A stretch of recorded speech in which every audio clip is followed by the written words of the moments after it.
This is the Ontario Knives Rat 1 Blackout folding knife. Got black G10 scales.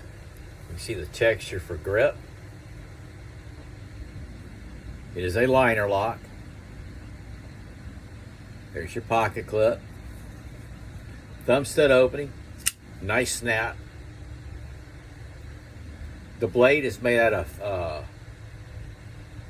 AUS steel. I'm sorry.